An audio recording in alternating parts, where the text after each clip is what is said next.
light and colors. Even though you want something lighter now, you can't quite do it.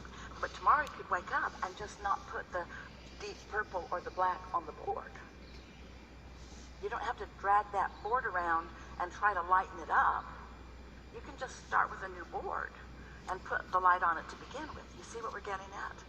But there's a tendency to believe that because I lived something, that I have to now unlive it, that I have to fix it or detach from it or understand it. And you really don't. You can just start in fresh new thoughts. And if we could convince you, and we want to, but we can't, because there's no assertion. If there were, you'd already have it. Got it? No, it doesn't work like that. But what we would like you to feel is that you can start fresh. You can start fresh. And in time, that will be like a distant memory. It'll be like something that happened to somebody else. It'll be like something that you don't even talk about.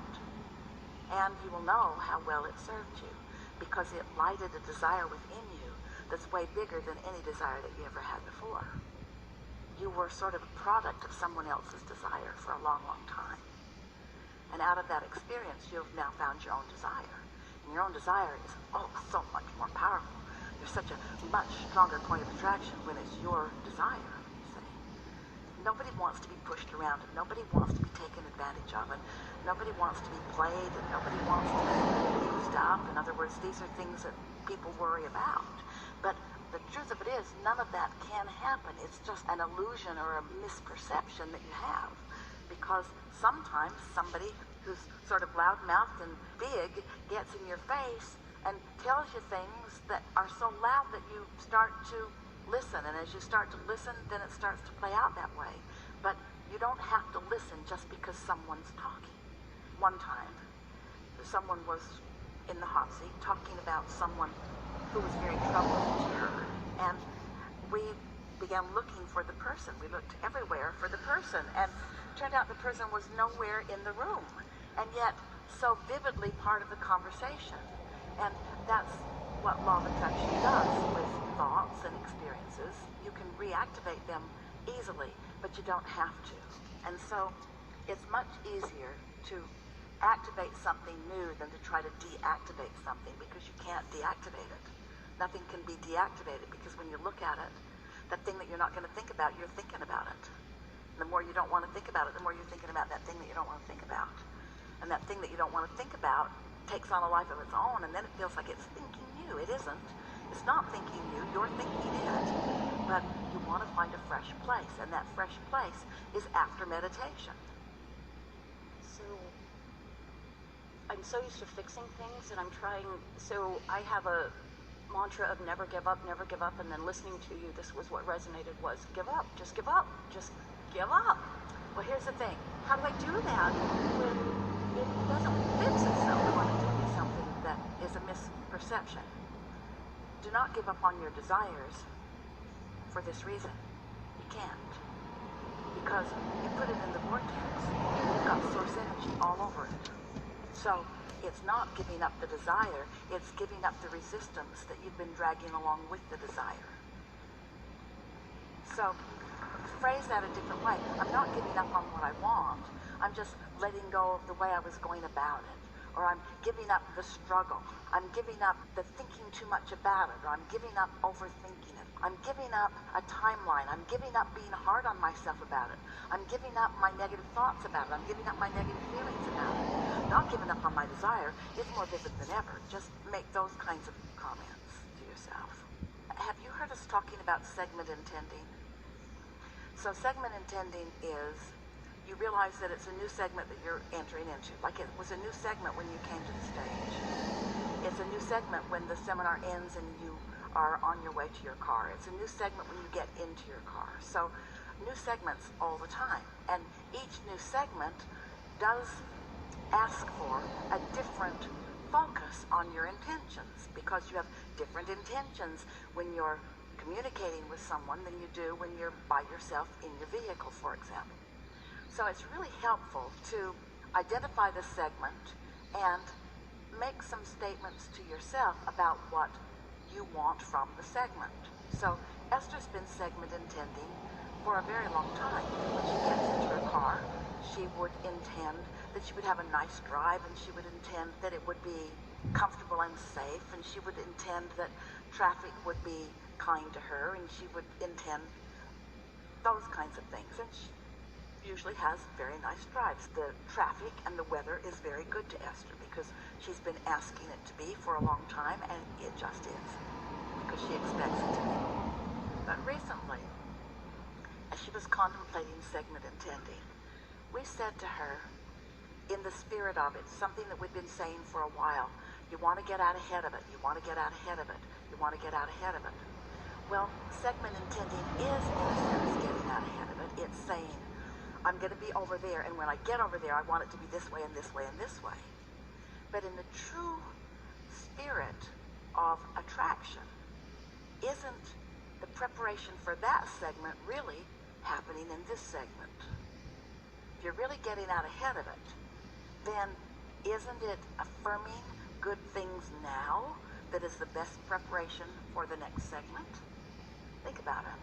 So that got Esther's attention, so she began thinking, putting into the terminology, I feel, because feel, emotion, is the best indication of vibration, and vibration is the point of attraction. So she would say, I feel happy. So she identified maybe how she was feeling or how she wanted to feel, but she was identifying the feeling of happy, identifying it, and then isolating it by just kind of looking around her current now for obvious things of happy. This is a beautiful room, by the way.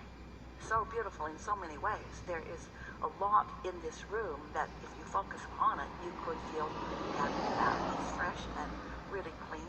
The sound carries very well. These baffles are intentional. The lighting is wonderful. It's not hard to find a reason to feel some happiness if you decide to. So I feel happy. I feel sure. I feel eager. I feel ready. I feel open. I feel alive. I feel eager for life. I feel sure-footed. So as she began saying those things, she discovered it was the best ever preparation, because now she's taking that good feeling point of attraction person forward in time, forward in experience. So she began thinking of it like in this segment of intention, she was establishing a vibrational atmosphere, and then she and her atmosphere were moving forward and attracting from whatever was there what matched the atmosphere that she had accomplished. Not telling that person that they needed to be nice to her. Not nice people were irrelevant to her atmosphere. She had lighted her light board in a way that when she stepped into wherever she was stepping, it had to be good to her, because anything that wasn't good to her wasn't acting in her, because she'd taken care of that in advance. See what we're getting at? Since it's attraction, attraction, attraction, attraction, then anything you can do to prepare your point of attraction is a good thing. Now, in contrast, it's the reason that we wanted to have this conversation with you, because this conversation is so beneficial to so many, especially to you. Think about your opening words about that time that you were describing that wasn't so good to you. That's the opposite of the segment intending. That's remembering the past, using that as the reason to accomplish the feeling, and then stepping forward into life with that point of attraction. You see what we're getting at? And that's why for most people, things don't change very much, because they let what has been happening or what is happening be the reason that they offer a vibration, and then they just take it to the next segment, and the next segment, and the next segment. So the world and life and people and things and thoughts just keep coming to them according to what they've got going on. But you can change that. You don't have to think about what has been, and you don't have to think about what is. But it is a mastery that requires some practice. Once you get the hang of this a little bit, you had that going on. You had that going on. And we love that you have that memory of having that going on when it was easy for you. You could do that again. You don't need anybody else. You've got it. You've got it. You've got it. I've never played a day of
are extremely pleased to do it.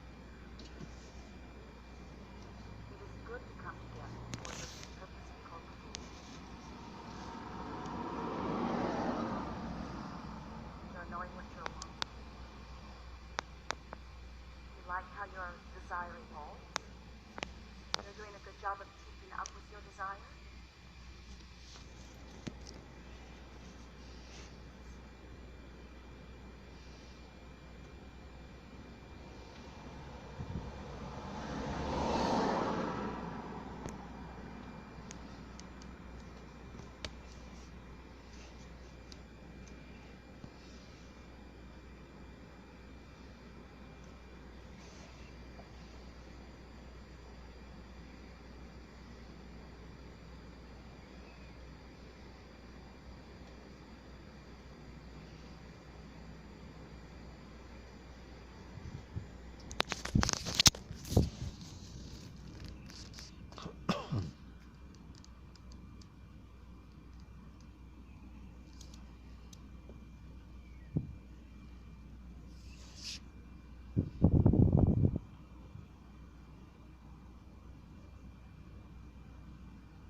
So, we've talked a lot about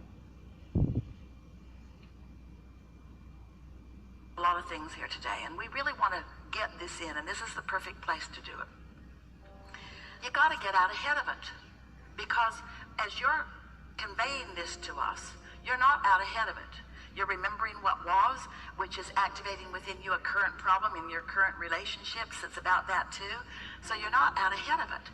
So how do you get out ahead of it? We want to talk about meditation, because meditation clears your mind, and when your mind is clear, your vibration rises, and that's the best way to get out ahead of it. But there's something that is a practical application that you could do many times in every day, and that is segment intending.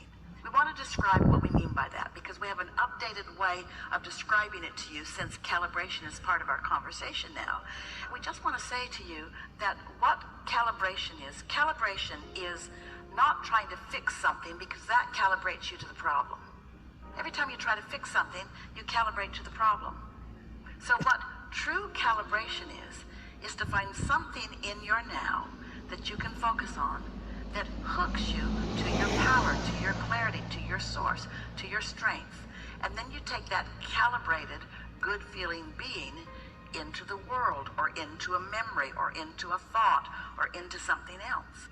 So you tune yourself, and then you go somewhere where the law of attraction can reflect back to you what you've got calibrated. Deliberate creation is deliberate calibration.